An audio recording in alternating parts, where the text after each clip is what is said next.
자, 이번 이야기는 시청자 무얼님께서 시들무에 처음으로 찾아와 주셨습니다. 오늘 무얼님이 해주실 이야기는 어떤 이야기일지 같이 한번 들어보도록 하겠습니다. 네, 여보세요? 무얼님 안녕하세요. 네, 안녕하십니까? 아이고, 또 목소리가 굉장히 또 좋은 분을 또 이렇게 만나뵙게 돼서 감사드리고, 자, 일단은 무얼님께서 오늘 시들무에 찾아와 주신 이유는 귀신이라는 존재를 목격을 하신 적이 있어요? 네, 어릴 때부터 네. 일주일에 한 번씩, 아니면 한 달에 한 번, 1년에 한 번, 이렇게 귀신을 종종 보곤 했었습니다. 그렇다면 지금은 현재 안 보이시는 상태인가요? 네, 다행히 지금은 30살을 넘어서부터는 네네네. 이제 귀신을 다행히 안 보기 시작했습니다.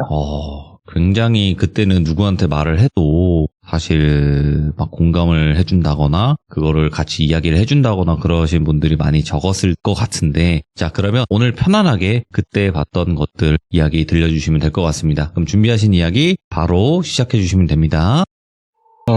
좀 전에도 말씀드렸다시피 어렸을 때부터 귀신을 자주 보곤 했었습니다.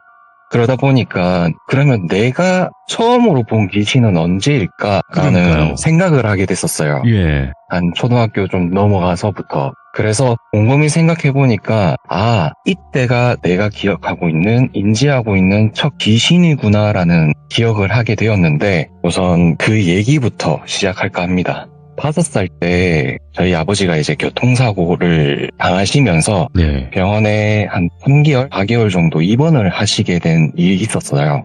그때 저희 어머니께서는 아버지 간병을 위해서 저는 어쩔 수 없이 외할머니 집에서 살게 되었습니다. 정확히 기간은 2개월에서 3개월 사이였는데 그때 제가 이게 귀신이구나라는 것을 경험하게 되었던 거죠. 우선 저희 외할머니는 작은 외할머니, 외할아버지가 있고 큰 외할머니, 큰 외할아버지가 계셨어요. 그러다 보니까 하루는 작은 외할머니 집에서 자고 하루는 큰 외할머니 집에서 자고 이렇게 번갈아 가면서 생활을 했었는데, 예. 그날은 작은 외할머니 집에서 자게 되었던 날입니다. 제가 도로변에 차 소리만 들어도 아빠다 하면서 나가보고 했었다고 하더라고요, 저희 외할머니가. 네네. 그만큼 아버지 어머니를 기다리고 했었던 날이었는데, 하루는 새벽 아침 해가 뜨기 직전 제일 어두운 시간대 아시죠? 네. 그때 잠결에 일어나서 볼일을 보러 나가게 되었어요.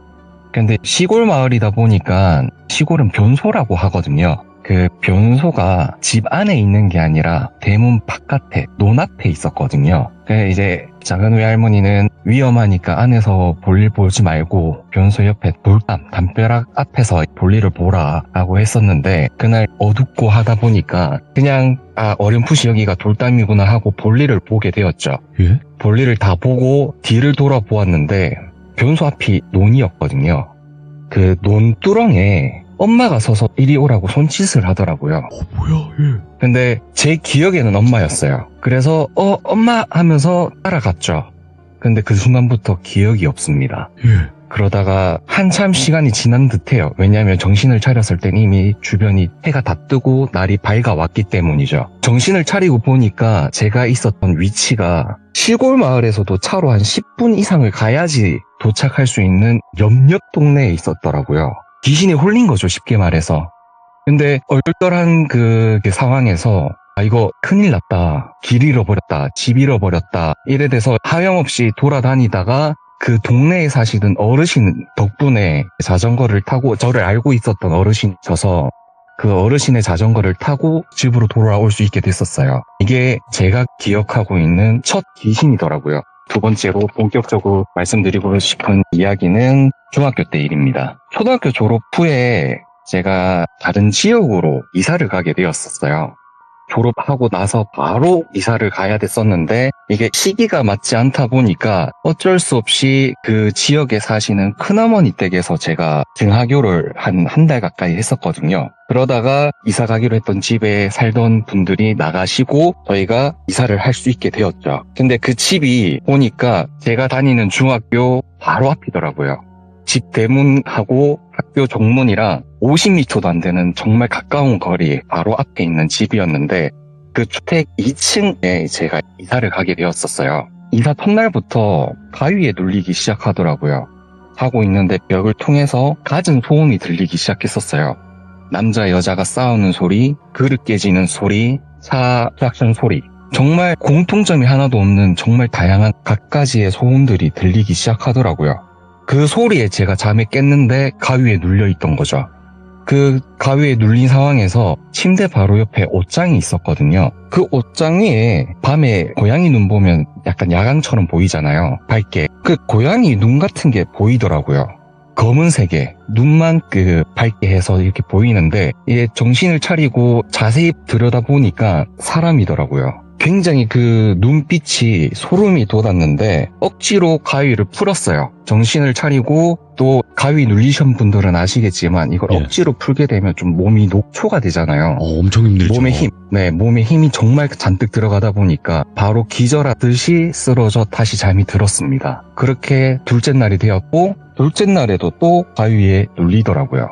마찬가지로 벽을 통해서 들리는 소음에 잠을 깨게 되었고 그러다가 방문이 제대로 안 닫혀 있었는지 스르륵 열리더라고요. 그 열린 방문 앞에 어제 그 전날 옷장 위에서 보았던 그 사람 형체의 무언가가 또 저를 많이 바라보고 있었습니다. 또 가위구나 라는 걸 인지했고 마찬가지 둘째 날에도 정말 악다구니를 쓰면서 가위에 풀고 또 지쳐 쓰러지게 되고 또 셋째 날이 되었는데 이때가 정말 클라이막스였어요. 왜요? 늦은 시간 새벽 1~2시쯤 됐었을 겁니다. 제가 있었던 방 바로 앞이 부엌이었거든요. 부엌에서 도마의 칼질하는 소리가 들리기 시작하더라고요. 그 소리에 깼어요. 이번에는 벽에서 들리는 소음이 아니라. 근데 다행히 가위에 또 눌리지 않았었고요. 이때는. 그래서 그 소리에 잠결에 나가 보았지만 역시나 아무것도 있지는 않았습니다. 그래서 잠에서 깬 김에 물 한 잔 마시고 들어가자 하고 물을 마시고 있는데 그때 저희 집 구조가 좀 긴 직사각형이고요. 네. 현관 들어오면 바로 앞이 거실이고 우측으로는 안방, 거실, 화장실이고 왼쪽으로 복도 형식으로 되어 있어요. 또 방바닥이 일반 장판이 아니라 대리석이었거든요. 대리석은 미끌미끌 하잖아요. 그 대리석 바닥에서 하는 뭔가 끌리는 소리가 들리더라고요. 그래서 뭔 소리지 싶어서 이렇게 바라보았죠. 바라보고 있는데 그 어두운 그 복도 앞에서 하반신이 없는 어떤 무언가가 썰매 끌듯이 저한테 다가오고 있더라고요. 굉장히 천천히 다가왔어요. 근데 이때부터 저는 몸이 굳어 있었습니다.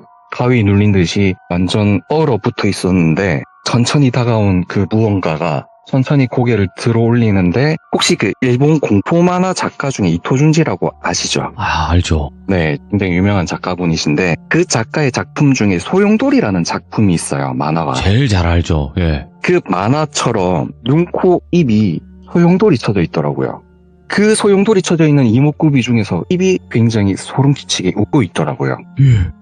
저는 그때부터 몸이 굳어 있었음에도 불구하고 그 순간은 진짜 몸에 힘이 풀려가지고 주저앉고 싶을 정도로 이렇게 몸에 힘이 풀려 있는데도 몸이 굳어 있으니까 선 상태로 힘들게 있었거든요. 그렇게 몇 초를 가만히 어쩔 수 없이 바라볼 수밖에 없었어요.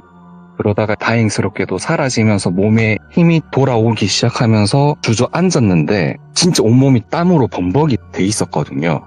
이렇게 힘들게 쓰러지듯 그 자리에서 그냥 잠이 들어버렸습니다. 예. 어쩔 수 없이 그 다음날 어머니한테 얘기를 했어요. 나 이사 온 첫날부터 지금 3일째 연속으로 이런 경험을 겪고 있다. 힘들다 라고 얘기했더니 원래 이사 오기 전에 팥 뿌리고 하잖아요. 그걸 했음에도 불구하고 이렇다 좀 이상하다 해서 어쩔 수 없이 한 번 더 뿌려보자 예. 해서 한 번 더 팥을 뿌렸습니다. 그 후로 정말 다행스럽게도 그 집 안에서는 그 3번의 경험 이후로는 집 안에서는 귀신을 볼 수 없었어요. 근데 보통 귀신을 보시는 게 아니네, 보니까. 이게 정말 귀신들이 저를 괴롭히려고 하는 건가? 예. 아니면 나랑 놀아달라고 하는 건가? 의심스러운 경험이 있었거든요. 또 마찬가지로 제가 이 집에 살 때 겪었던 일인데 중학교 때 학원을 마치고 늦은 시간 집으로 귀가하던 길이었는데 저희 집이 좀 언덕 높은 곳에 위치를 하고 있습니다. 중학교도 언덕에 있고요. 힘겹게 올라가고 있는데 뒤에 또각또각 구두 소리가 들리기 시작하더라고요. 근데 분명히 집 그 언덕을 올라가기 시작했을 때 주변에 사람이 한 명도 없었거든요. 그래서 혼자 올라가고 있었는데 그 소리가 들리니까 뭐지 하고 뒤를 돌아보았을 땐 아무도 없었습니다. 또 혹시 귀신인가 싶었죠. 근데 또 한참을 올라가다가 중간에 또 또각또각 구두 소리가 들리니까 또 뒤를 돌아보았을 땐 또 아무도 없고요. 그렇게 한 3번 정도를 반복하면서 집 앞 대문에 도착을 했을 때 집 앞 대문에서 열쇠를 딱 꽂는 순간 뒤에서 웃음소리가 들리더라고요. 그러면서 하는 얘기가 재밌었다 이러면서 그 소리에 놀라서 돌아봤더니 한 7, 8살쯤 되고는 여자아이였어요. 약간 단발머리의 여자아이였는데 뒤를 돌면서 형체가 사라지더라고요. 혹시 이 귀신들이 나한테 놀아달라고 하는 건가? 뭐 강아지 키우시는 분들 강아지들이 놀아달라고 달려드는 것처럼 그런 느낌이 들더라고요. 오. 그래서 혹시나 하는 마음에 처음으로 점을 보러 가게 되었어요. 중학교 2학년에서 3학년 올라가는 시기에 점을 처음으로 친구들이랑 보러 가게 되었는데 그때 그 무당이 이런 얘기를 하더라고요. 학생, 운이 참 좋네. 조금만 귀가 더 셌으면 나랑 같은 운명이었다. 그 얘기를 하더라고요. 예. 그래서 그러면 귀신을 지금 솔직히 보고 있는데 어떻게 해야 될까요? 그거는 뭐 방법이 없다 지금은. 학생은 시간이 지나면 자연적으로 귀신을 안 볼 수 있게 될 거다. 그동안에 귀신들이 학생한테 악을 끼칠 것 같지 않으니까 네. 괴로운 거 아니라면 그냥 지나가라. 이렇게 얘기를 해주시더라고요. 그렇게 저는 귀신을 군대를 전역하고 30살이 되기까지 한 번씩 보고 있었습니다. 계속 드문드문 보셨구나. 네, 뭐 자주는 아니더라도 군대 전역한 후에는 한 1년에 한 번, 2년에 한 번 꼴로 한 번씩 귀신 보이더라고요. 군대 그러다가 안에서는 안 보였어요? 군대에서도 많이 봤었는데 예. 저는 기동대라는 곳을 입대하게 되었어요. 자대 배치를 받게 되었었는데 뭐 5분대 기조라든지 기동수색대라든지 이런 역할을 하는 부대였거든요. 전투 부대였는데 그러다 보니까 새벽에 한 번씩 비상이 울리면 5분대 기조 출동을 합니다. 산에도 올라가고 바닷가도 가고 숲에 들어가서 수색 훈련하고 이런 일을 하는 거였는데 하루는 5분대 기조 비상이 또 걸렸던 거죠. 네. 그때는 당직 사령이 조금 짓궂게도 그 새벽에 산을 올라가게 됐었어요. 근데 그 작전 지역까지 말 그대로 5분 내로 출동을 하고 최대한 빠르게 도착을 해야 되기 때문에 그 어두운 새벽에 산악구보를 하게 된 거죠. 열심히 올라가고 있었는데 그 산에 갑자기 야생동물 소리가 들리기 시작하더라고요. 늑대, 여우 같은 그런 야생동물의 소리가 들리기 시작해서 여기는 그런 게 있을 수가 없는 산인데 왜 이런 소리가 들리지? 라고 생각을 했다가 훈련이 끝나고 복귀를 했습니다. 이제 출동이 다 끝나고 복귀를 했는데 저희가 2층 침대였거든요. 저희 부대가 지금의 신식 건물 생기기 시작했던 시기라서 짬이 안 될 때다 보니까 2층에서 자게 되었고요. 근데 복귀를 해서 침대에 누웠는데도 그 야생동물 소리가 들리더라고요. 계속 귓가에 들리기 시작하더라고요. 그래서 혹시나 싶어서 제 선임한테 혹시 죄송한데 동물 소리 들리지 않느냐고 물어봤습니다. 근데 저만 들리고 있었던 거예요. 그 소리가. 가위 들릴 것 같은데 라는 그런 찝찝한 기분에 잠이 들었습니다. 근데 아니나 다를까 굉장히 그 야생동물한테서 나는 그런 누린내 있죠. 그런 누린내가 굉장히 코끝을 찌르면서 잠에서 깼더니 늑대 같은 큰 개 한 마리가 제 가슴팍 위에서 얼굴을 물어 뜯으려고 입을 벌리고 있더라고요. 진짜 그 순간에는 1초도 안 돼서 온몸에 모든 힘을 써서 그 가위를 풀었는데 그 다음날 몸살이 걸릴 정도로 힘들었던 거죠. 근데 그 전날 저희가 5분대 기조 그 비상벨을 울려서 출동하기 직전 그날 그 주변에 있던 동네 어르신들이 강아지를 잡아먹었던 거였어요. 신고가 들어갔었대요. 강아지를 잡아먹으려면 그 전에 굉장한 매질이 있다 하더라고요. 그 소리 때문에 주민신고가 들어가서 경찰이 출동했던 그런 사건이 있었다 하더라고요. 혹시나 그 개가 저를 물어뜯으려고 했던 게 아니라 제 얼굴을 핥으려고 했던 건 아닐까라는 생각도 하긴 했었습니다. 엄청 무서운 그런 귀신들도 보시겠지만 이런 좀 안타까운 그런 느낌의 귀신의 형체라든지 그런 사연이 있는 귀신들도 많이 보셨다 싶네요. 네, 몇 번 있었죠. 그러니까요. 그러니까 기는 세신 건데 무당을 할 만큼의 기는 아니고 딱 그 언저리 애매하게. 그렇죠. 애매한 수준이었던 거죠. 그래서 아까도 제가 무얼님에게 말씀드렸지만 그런 일반적이지 않은 귀신들을 보신 것 같네요 라고 말씀을 드렸을 때 이게 기가 그냥 센 거랑 엄청 센 거랑은 좀 다르거든요. 엄청 세면 오히려 더 무서운 귀신들을 많이 만난다고 해요. 그래가지고 혹시 그쪽일까라는 생각도 해봤는데 뭐 정확한 건 모르겠지만요, 무얼님. 지금까지 귀신을 보면서 바위 눌린 거 이런 것 때문에 힘든 거 외에는 크게 저한테 나쁜 영향을 끼친 경우는 없었어요. 다행스럽게도. 천만 다행이네요, 그거는. 네. 그러면 무얼님께서는 귀신이라는 존재를 인정할 수밖에 없는 그런 삶을 사셨다고 봐도 무방하겠네요. 그렇죠. 네. 자, 오늘 무얼님께서는 일단은 여기까지 준비를 해주신 것 같고, 또 안 해주신 이야기들도 분명히 있을 거라고 봅니다. 맞죠? 네. 그 이야기는 또 시간이 되실 때 한번 꼭 들려주시길 바라겠습니다. 오늘 시간 내주셔서 감사합니다. 네, 감사합니다. 네, 고맙습니다. 네. 엄청 차분하게 겪었던 일을 말씀을 잘 해주셨던 것 같고요. 근데 처음에 그 새벽에 논두렁에 엄마가 손짓하고 있었다라는 것 자체가 굉장히 소름 끼쳤거든요. 그러니까 그 귀신 중에서 가족 모습을 하고 나타나는 쪽이 저는 굉장히 무섭더라고요. 그래서 또 이런 현상들이 아직까지 또 있구나. 시들모에서 간혹 계속 나왔었는데 이런 이야기를 또 들을 수 있어서 더 섬뜩했던 이야기가 아니었나 생각을 합니다. 시청해주신 모든 분들 감사드립니다. 고맙습니다.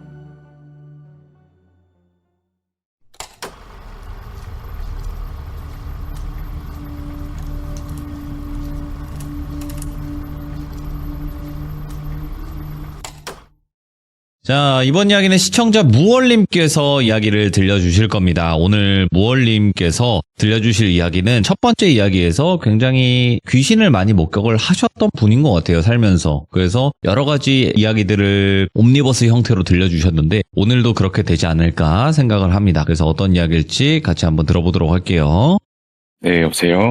무얼님. 네, 안녕하십니까? 역시나 이제 목소리가 확실히 좋다는 얘기 많이 들어보셨죠? 솔직하게. 조금 들었습니다. 네.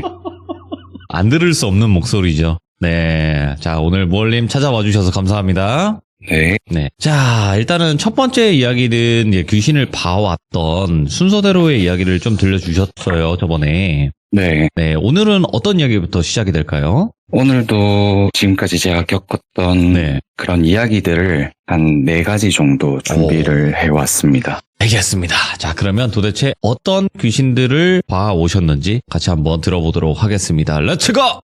기리스입니다. 무얼이죠?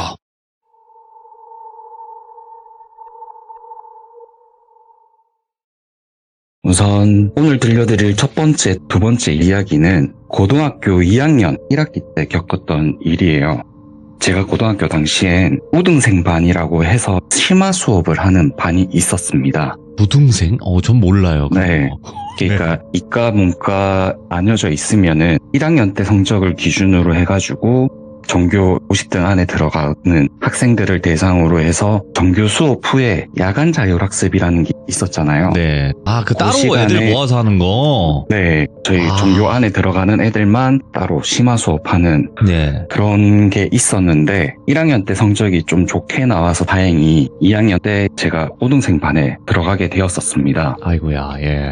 그 심화 수업 때 겪었던 일인데 하루 학교 전체가 약 1-20분 정도 정전이 발생한 날이 있었어요. 물론 전기 배선 문제 때문에 정전이 일어났다라고 하는데 한 1-20분 정도 정전 후에 다시 전기가 들어올 때는 그냥 한꺼번에 불이 딱 들어오지 않습니까? 근데 그 순간 교실에 50명 있고 선생님이 있어야 되는 그 네. 교실에 저 혼자만 있는 겁니다. 그게 한 1분, 2분? 체감상 길진 않았던 것 같은데 그 시간 동안 이거 뭔가 잘못됐다라는 걸 느꼈었어요. 근데 정말 다행스럽게도 예. 선생님께서 제 어깨를 이렇게 흔들어 주시더라고요. 그러니까 느낌만 있었던 거죠. 보이진 않는 상태에서. 그 순간에 교실 그 전기가 또 2번 정도 깜빡깜빡 하면서 정상으로 돌아왔는데 그동안에 한 5분 좀 넘는 시간 동안 제가 정신이 나가 있었던 상태였다 하더라고요. 그래서 선생님이 정신 차리라고 제 어깨를 자꾸 흔들어 주셨던 거죠. 다행스럽게도 그렇게 그 시간은 지나갔습니다. 네. 근데 몇 주 후에 방금 말씀드렸던 말 그대로 심화 수업이라는 게 저녁 식사 후에 7시부터 9시까지 2시간 정도 심화 수업이 진행이 되는데 그 9시까지 심화 수업 후에 또 11시까지 저희는 심야 자율학습을 해야 됐었어요. 그래서 11시 넘어서 하교를 하다가 배가 좀 고프다 보니까 친구들하고 잠깐 편의점 앞에서 군것질을 좀 하고 수다 떨고 하다 보니까 시간이 12시가 넘었더라고요. 그래서 더 이상 늦으면 안 되겠다 싶어서 친구들과 헤어지고 서둘러 집으로 가고 있었는데, 중학교 때 제가 주택에 살았다고 말씀드렸었잖아요. 근데 고등학교 올라오면서 고등학교에 좀 더 가깝게 등하교를 할 수 있게끔 아파트로 이사를 했었거든요. 근데 제가 살던 그 아파트가 아파트 바로 앞에 왕복 1차선으로 된 도로가 있어요. 그리고 바로 또 앞에는 다른 아파트 단지가 있고요. 거기 아무래도 늦은 시간이다 보니까 좁은 도로에는 갓길 주차를 굉장히 많이 했었거든요, 차들이. 그래서 차 한 대가 겨우 지나갈 정도의 좁은 상태였는데, 아파트 단지 입구가 조금 언덕으로 되어 있었습니다. 그 언덕에 어떤 할머니 한 분이 수레를 끌고 힘겹게 올라가고 계시더라고요. 그래서 제가 할머니 도와드리겠습니다 하고 밀어드렸어요, 뒤에서. 근데 언덕을 지나서 아파트가 저희가 1동, 2동, 3동 이게 3개 동으로 나뉘어져 있는데, 나뉘어지는 그 길목에 가로등 하나가 있어요. 그 가로등 그 아래에서 할머니가 고맙다 말씀하시면서 고개를 돌리시는데 얼굴 반쪽이 없으시더라고요. 그래서 굉장히 놀란 상태로 아파트 건물에 들어가고 있었어요. 그 당시에는 동마다 경비 아저씨가 계셨었거든요. 요새는 아파트 단지 전체 관리사무소 따로 경비 아저씨 한 분만 계시는데, 그 당시에는 동마다 경비 아저씨가 계셨어가지고 좀 인사하고 친하게 지냈었습니다. 그래서 그날도 놀란 상태로, 표정이 안 좋은 상태로 인사하고 지나가려고 하는데, 경비 아저씨가 무얼 학생 무슨 일 있어? 표정이 안 좋아 보이네 라고 말씀을 하시길래, 방금 얼굴 반쪽 없는 할머니를 봤다, 수레를 끌고 계시는 할머니를 봤다 라고 말씀을 드리니까, 그 경비 아저씨께서 하시는 말씀이 몇 년 동안 안 보였었는데 였어요. 그래서 그 이야기를 들어보니 그 경비 아저씨 분이 그 아파트에서 한 12년, 13년 가까이 근무를 하셨다고 하시는데, 네. 8년 전쯤에 바로 그 언덕 앞에 도로가 있다 말씀드렸었잖아요. 그 늦은 시간에는 갓길 주차를 한 차가 많고, 그 좁은 도로에서 할머니 수레를 끌고 가시다가 교통사고로 돌아가신 사고가 있었다 하더라고요. 그래서 그 폐질구 하시던 할머니가 돌아가시고 그 후 한 2, 3년 동안 그 할머니를 보았다는 주민들이 있었다고 해요. 한두 번이 아니었던 거죠. 그러다가 한동안 안 보이시다가 최근 4, 5년 동안 그런 얘기가 없어서 잊고 지냈었다고 하시더라고요. 근데 그날 또 제가 봄으로 인해서 또 시작인가? 라고 말씀을 하시더라고요. 예. 이렇게 두 번째 이야기가 끝이 납니다. 아이고요, 예. 이제 세 번째는 대학교 1학년 때 이야기인데, 대학교 1학년 때는 기숙사 생활을 했었어요. 4인 기숙사에서 지내는데, 시간이 지나다 보면 놀 때 한 친구가 한두 명 데리고 오고 또 한 친구가 한두 명 데리고 오고 하다 보면 한 10명이 모여서 같이 어울리고 놀게 돼요. 그날은 제가 다른 친구 기숙사 방에 놀러 가서 이제 게임하고 놀다가 잠시 친구 침대에서 눈을 치고 있었습니다. 이제 그 방에 저를 제외하고 6명이 놀고 있었는데, 한 30분 좀 넘게 잠이 들었다가 친구들이 웅성웅성하는 소리에 깼어요. 친구 침대가 2층 침대 2층이었는데 눈을 뜨면 바로 위가 천장이잖아요, 눈앞이. 근데 눈앞에 뭔가 흐릿한 형체가 보이더라고요. 이제 막 잠에서 깨서 좀 눈이 흐릿한가? 라고 생각했었는데, 그 형체가 스르륵 사라지면서 몸이 굳기 시작합니다. 가위구나. 또 가위에 눌렸구나. 라고 느꼈던 거죠. 그 눈앞에 있던 형체는 사라졌는데 2층으로 올라오는 사다리 쪽에 뭔가 시선이 느껴지더라고요. 그래서 힘겹게 눈만 살짝 돌려서 보았더니 몸이 없이 얼굴만 하나가 옆으로 눕힌 상태에서 머리카락은 천장으로 떠있고 반대로 얼굴만 딱 있었어요. 한 그때 시간이 오후 3, 4시쯤이었어가지고 기숙사 방이 굉장히 밝았거든요. 근데 그게 저에게는 굉장한 소름이었습니다. 너무 선명하게 보였던 거예요, 그 얼굴이. 그 얼굴이 소용돌이였습니다. 혹시 지난번에 말씀드렸던 기억나시나요? 네, 맞아요. 그 소용돌이 얼굴이었어요. 이거 또 똑같은 게 또 몇 년 만에 보이니까 너무 소름이더라고요. 그때 당시에도 너무 소름이 돋아서 정말 안간 힘을 썼던 기억이 있었는데, 이번에도 정말 안간 힘을 써서 가위 빨리 풀어야겠다라는 생각에 정말 안간 힘을 다 써서 가위를 풀었습니다. 근데 몸에 힘이 너무 많이 들어가다 보면 신음을 하게 되고 나도 모르게 소리가 나오게 되잖아요. 그 방에 있던 친구들 6명이 다 저를 쳐다보더라고요. 약간 미친놈 보듯이 무슨 일인가 싶어서 보았는데, 얘기를 했죠, 친구들한테. 네. 가위 눌렸었다. 근데 그 가위가 4, 5년 전에 중학교 때 한번 봤던 귀신이 보였다라고 했는데 그날 이후로 그 친구 방에는 모임이 없어지게 되었어요. 와, 예. 너무 친구들이 무서워하더라고요. 그리고 네 번째 이야기는 이날 있었던 그 6명 중에 한 명이 겪은 이야기입니다. 네. 이 친구가 본가가 강릉인 친구였는데 아버지가 뺑소니 교통사고로 돌아가셨다 하더라고요. 그래서 상을 치른다고 학교에 한동안 못 나왔었어요. 그러다가 그래도 친한 친구니까 저희도 장례식도 문상 드리러 가고 찾아가고 했었는데 49제가 끝나고 친구 누나가 고맙다고 저희한테 밥을 한번 사주셨거든요. 그때 들었던 이야기입니다. 그 누나가 호텔리어 일을 하고 있었는데 49세 지내는 동안 계속 반복되는 꿈을 꾸었다고 하더라고요. 하루는 잠에서 깼는데 안방에 아버지가 앉아서 등을 보이고 가만히 한 몇 분 동안 그냥 움직임 없이 가만히 있었다 하더라고요. 꿈에 돌아가신 아버지가 나오니까 너무 반가워서 다가갔는데 얼굴이 안 보인다 하셨었는데 둘째 날에 되니까 윤곽이 살짝 보이기 시작하고 세 번째가 되니까 윤곽이 좀 더 세세하게 보이기 시작하고 이런 꿈을 한 일주일 가까이 꾸었어요. 마지막에 7번째쯤 되는 꿈에서 얼굴이 완벽하게 보였는데 아버지는 아니었던 거예요. 아버지가 아니었고 웬 낯선 남자였다고 해요. 근데 그 바로 다음날 경찰서에서 연락이 왔어요.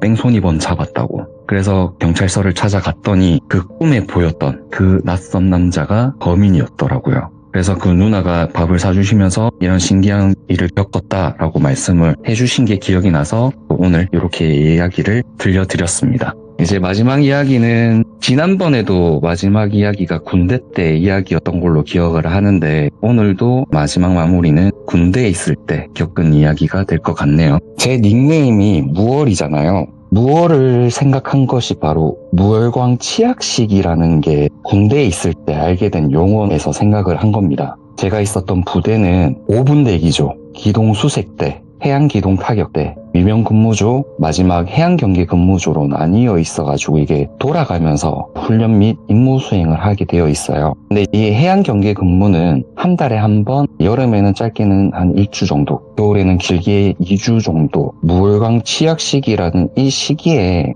파견근무식으로 근무를 했었습니다. 네, 요거 참고해 주시면 될 것 같고요. 이 이야기는 바로 이 해양경계근무를 서던 중 겪은 일입니다. 파견 근무 시기이기 때문에 상황에 따라서 근무지가 좀 바뀌고 소초도 저희가 근무를 서는 소초 또한 이렇게 바뀌게 되어 있어요. 그날은 해안 절벽 위 해송숲 사이에서 경계 근무를 서고 있었는데 네. 새벽 2, 3시 사이였습니다. 절벽 아래 해안가가 아예 없는 완전 절벽 아래 바다였는데 약 50m에서 100m 사이에 바다에서 사람 한 명이 걸어오고 있더라고요. 수심이랑 파도 세기 이런 걸 아무리 생각해도 사람이 서서 걸어올 수 없는 곳임에도 사람이 갑자기 나타나서 선 상태로 걸어오고 있었던 거죠. 예, 저희는 바로 보고를 했습니다. 땡땡소초 전방 50m에서 100m 바다에 고수자 한 명 발견. 이렇게 보고를 하면 즉시 해양기동타격조, 해양경찰, 근처 해군부대까지 출동을 하게 되어 있어요. 왜냐하면 저희가 근무 서는 게 옛날 북한이 침투했던 그런 게 실제로 있었던 지역이다 보니까 출동을 하게 되어 있는데 그런데 이상했습니다. 이게 출동하는 한 10분에서 15분 사이에 그 사람이 더 이상 가까워지지도 멀어지지도 않고 가만히 서 있더라고요. 뭐지? 하고 계속 관찰을 했습니다. 파도에 따라서 조금은 앞뒤로 움직이는 정도는 있었어도 계속 서 있길래 그 상황을 또 보고를 했어요. 앞서 말씀드렸을 때 해양기동타격대, 해양경찰, 해군부대 이렇게 세 군데에서 출동을 한다고 말씀드렸었잖아요. 근데 그 보고 때문에 출동하는 곳이 한 군데가 더 추가가 되었습니다. 129 구급대였어요. 예상이 되시나요? 그 고수자는 바다에 익사한 시신이었던 거죠. 와, 예. 후에 따라보니까 파도 세기랑 뭐 이런 파도 속도 이런 게 좀 타이밍이 잘 맞으면 시신이 한 번씩 육지로 또 내려올 때 선 상태로 떠내려오는 경우가 있다고 하더라고요.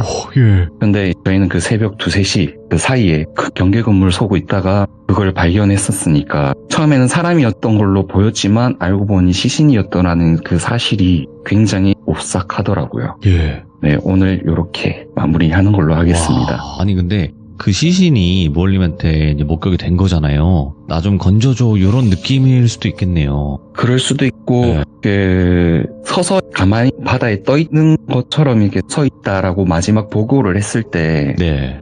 119 구급대가 출동한 것을 보면 그런 일이 종종 있었나 봐요. 아, 예. 네, 그렇게 예상을 하게 되더라고요. 근데 그게 있어요. 이게 사고로 바다에 빠져서 돌아가신 분들도 있고 뭐 극단적인 선택을 하시는 분들도 있지만 그거 있잖아요. 영화나 이런 데 보면 네, 사람이 사람을 해하고 바다에 버리잖아요. 막 네. 그런 경우도 있을 것 같아요.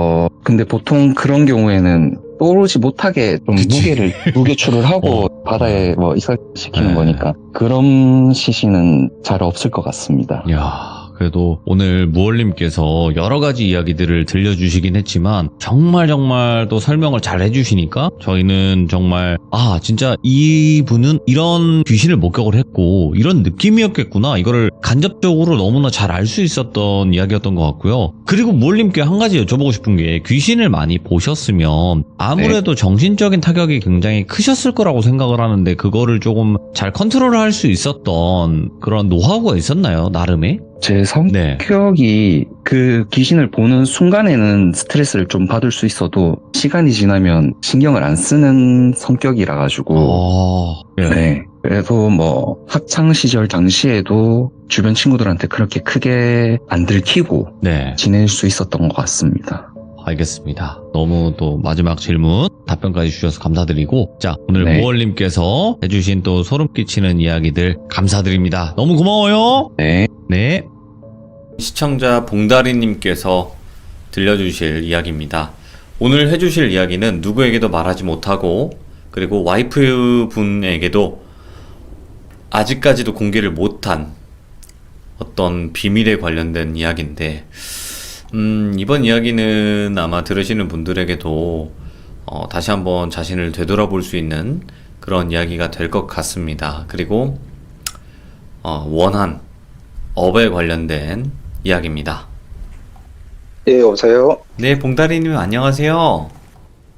예, 안녕하세요. 네, 봉다리님 오늘 또 참여를 힘들게 결정을 하셨을 거고 오늘 이야기 정말 어떻게 보면 다소 충격적일 수 있는 내용일 거예요. 그죠? 저는 겪어서 괜찮은데 다른 분들은 어떻게 들어주실지 모르겠네요. 아하. 그러면 이야기는 들어보면 될 것 같습니다. 바로 네, 갑시다. 렛츠가 길이십니다. 렛츠 기릿. 네.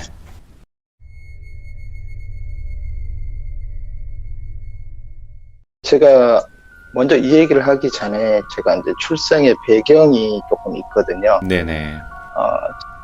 저희 집이 종갓집이고 제 아버지가 큰아들이세요. 네. 큰아들이시고 할아버지 때부터 되게 잘 살으셨어요. 제 아버지가 젊어서부터 사업을 할아버지를 따라 다니다가 일본을 자주 가셨어요. 일본을? 예, 일본을 자주 가셨는데 이제 제 나이가 지금 50대, 40대 후반이거든요. 50 다 들어가거든요. 그런데 제가 태어날 때쯤에 아버지가 제가 뱃속에 있는 상태에서 집을 나가셨어요. 집을 나가셔가지고 다른 내연녀가 생긴 거죠. 예. 제가 뱃속에 있는 상태에서요. 나가셨는데 제가 태어났을 때는 이제 어머니하고 제 형제들밖에 없었죠. 제가 막내인데. 네네. 그랬는데 저희 집안을 저희 할아버지께서 저희 시골에 좋은 산에다가 절을 하나 지어 주셔가지고 어떤 스님이 거기에 이제 계셨는데 저희 집안일을 항상 잘 돌봐주시는 스님이세요. 네네. 지금 돌아가셨는데 그 스님이 제가 태어나자마자 그랬대요. 오셔가지고 이 아이는 아들이지만 딸로 출생 신고를 해라. 제가 태어날 때 목에 탯줄을 감고 태어났대요. 그게 이제 불교의 의미에서는 그게 뭐죠? 염주라고 해야 되나요? 스님들 목에 차고 있는 그런 사주라고 하더라고요. 그리고 영혼이라든지 그런 것들을 벌 수 있는 사주라서 그거를 막기 위해서는 이 아이가 17살 되기 전까지는 호적을 바꾸지 말고 딸로 두라고 했어요. 네. 그래서 예, 제가 18살에 그걸 이제 남자로 바꿨는데 돈이 꽤 들었죠. 네네. 제가 이제 그렇게 해서 어린 시절에 제 호적에는 여자로 살고 있었어요. 예. 동네에서 시골이다 보니까 뭐 여느 때 애들처럼 평범하게 그냥 산으로 뛰어다니면서 어린 시절을 보내고 있었어요. 네. 근데 어느 순간부터 이제 그 스님이 저한테 그랬었어요.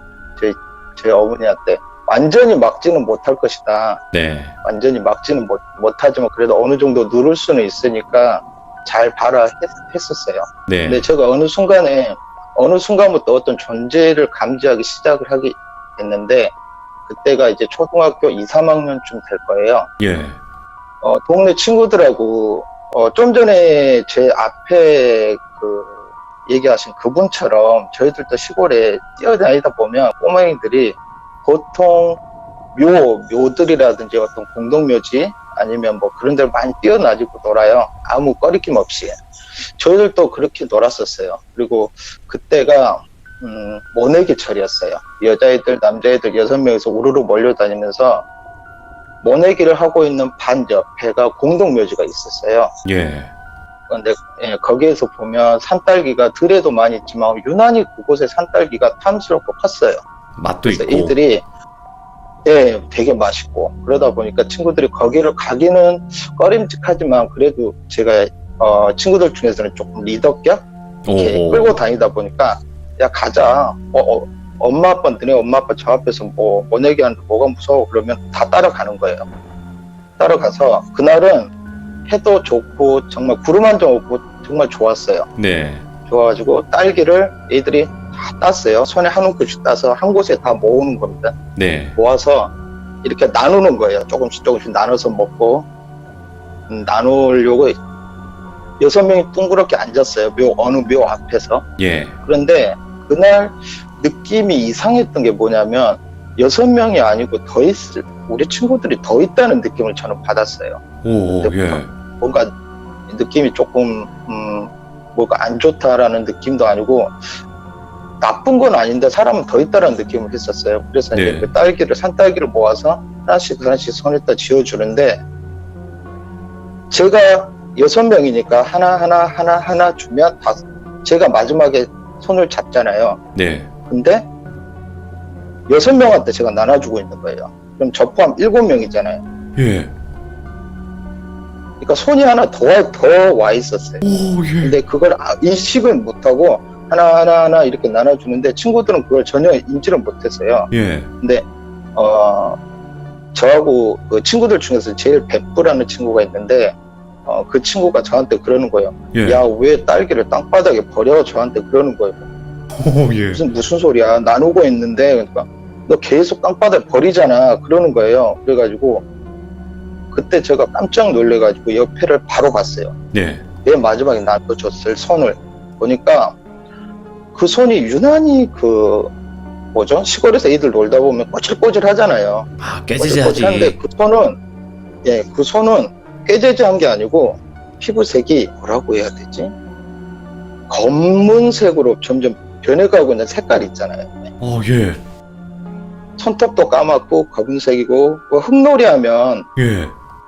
그런 것처럼 피부 전체가 다 그랬어요. 그래서 고개를 둘러보니까 한 11살, 2살 정도 돼 보이는 여자애가 단발 머리를 하고 눈, 코, 입은 힘이 있어요. 예. 근데 다른 애들은 안 보였던 거예요. 저만 그게 보였던 거죠. 그래서 그 자리에서 오줌을 싸버렸어요. 꼬맹이. 와. 이제 처음 제가 어떤 존재를 느낄 때가 그때였거든요. 네네네. 그러면서 제가 오줌을 싸버리니까 이들이 놀릴 거 아니에요. 너 왜 그래 그러면서. 근데 제가 그랬어요. 야, 그냥 딸기 다 버려. 일어나. 그랬어요. 근데 그 애가 사라졌어요. 갑자기. 예. 그 말을 하고 있는데 근데 뒤를 돌아보기 싫은 거예요. 뒤를 돌아보면 뭔가 일어날 것 같아서 친구들한테 그냥 야, 다 손잡아. 내가 뛰라면 뛰어야 돼. 그러니까 애들이 벙찌죠. 그치. 왜 그러나. 다 뛰었어요. 예, 저 멀리서 엄마 아빠 모내게 하는 모습이 보인다 막 뛰었어요. 예. 막 뛰었는데 막 뛰다가 제가 돌부리에 저만 넘어지고 이들은 다 앞으로 뛰어갔어요. 예. 그냥 이들은 아무것도 모르고 뛰어갔는데 돌부리에 넘어지면서 뒤를 돌아봤는데 묘에 그 묘들이 그곳에 1000개 정도의 묘? 이거 6.25 때 예. 뭐 이렇게 죽으신 분들 아니면 뭐 그러신 분들의 묘가 뭐 관리도 안 되고 엄청 많아요. 근데 그 묘마다 사람이 서 있는데 어떤 아저씨도 있고 뭐 꼬맹이도 있고 서 있는 거예요. 예. 그때 제가 그 자리에서 기절을 해버렸어요.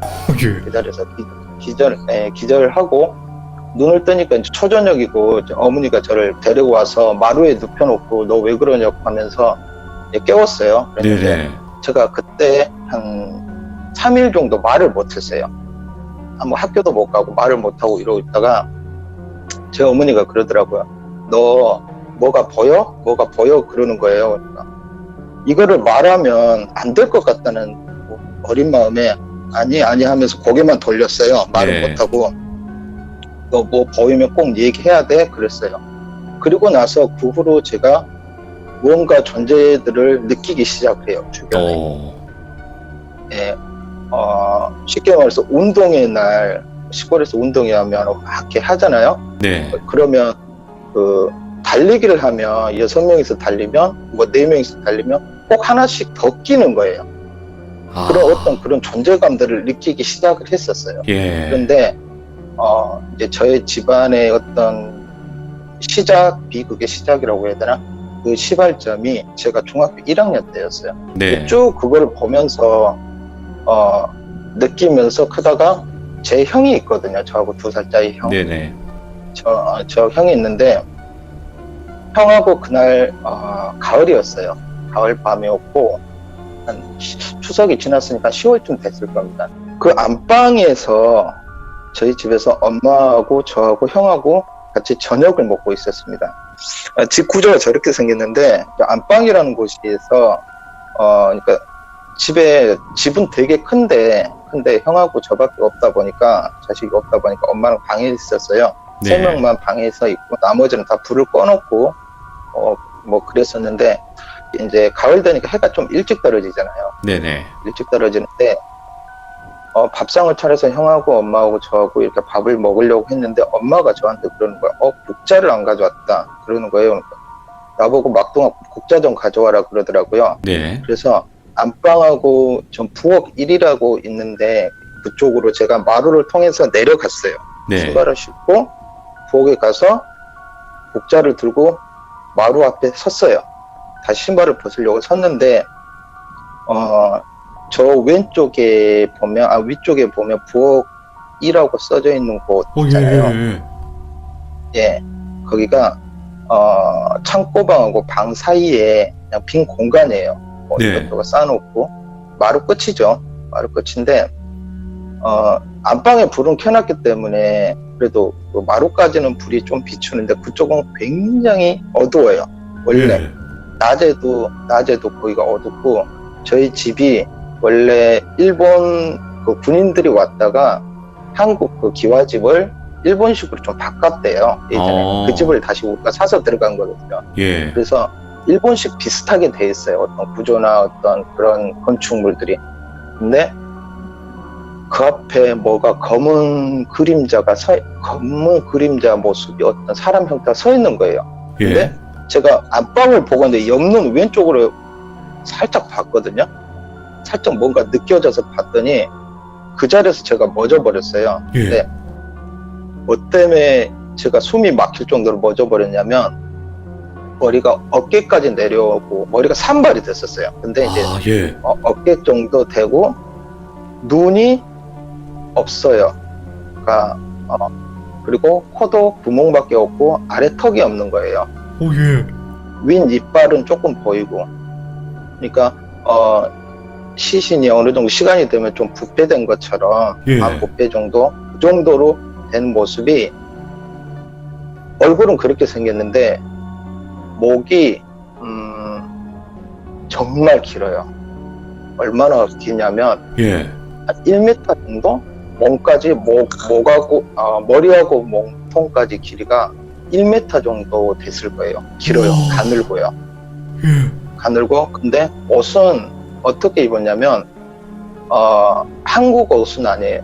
우리나라 사람들의 옷은 아니고 일본식 옷인데 예. 일상생활복처럼 생긴 옷이에요. 제가 그걸 그림을 못 그려서 대충 원피스처럼 그렸는데 네네. 그런 옷이고 손끝, 그러니까 손, 팔목, 발끝 이런 부분들이 희미하게 보이더라고요. 이렇게 떨어져 예. 나간 것처럼 그렇게 보이면서 저를 응시하고 있다는 느낌이 들었어요. 네. 그 찰나에 잠깐 한 몇 초 사이에 그러면서 고개를 들어서 정확하게 봤어요. 제가 정확하게 딱 보는데 저를 이렇게 쳐다보는데 왼쪽 오른쪽으로 갔다 그러니까 어제 매달려 있는 사람처럼 조금씩 좀 흔들리는 식으로 저를 쳐다보더라고요.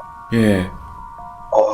그런데 그 뒤에 이 존재 뒤에 검은 그림자들이 한 5-6개 정도 그림자들이 있었어요. 그리고 나서 제가 안 들어오니까 엄마가 방문을 열었어요. 네. 뭐하냐 그러니까 제가 저쪽 방을 쳐다보면서 눈물을 흘리고 있더래요. 네. 눈물을 흘리고 있어서 갑자기 형이 저한테 하는 말이 소리를 지르면서 욕을 했어요. 야, 그냥 들어와 그러는 거예요. 네. 그러면서 엄마가 저를 끌고 들어갔어요. 안방으로 들어가서 제가 바로 또 엎어져서 이제 거의 기절하다시피 예. 정신은 있지만 벌벌 떨었어요. 그러면서 엄마가 저한테 그러는 거예요. 뭐가 보이냐 그러더라고요. 봤냐? 뭐가 보이냐? 이제 그러길래 제가 그랬어요. 여자가 서 있는데 목이 길어. 근데 무서워. 너무 무서운데 슬프기도 해 그랬어요. 제가 엄마한테. 소름 너무 돋아. 예. 불쌍해 보이기도 하고 슬프기도 해 그랬더니 형이 그러는 거예요. 형이 이제 저보다 2살 많지만 네. 형이 몸이 되게 약했어요. 약해가지고 몸도 조금 왜소하고 그러는데 제가 그렇게 벌벌 떠니까 형이 갑자기 놀래가지고 경기를 일으킬 정도로 이제 막 놀리는 거예요. 제가 너무 무서워하니까. 형은 무서우면 욕을 하거든요.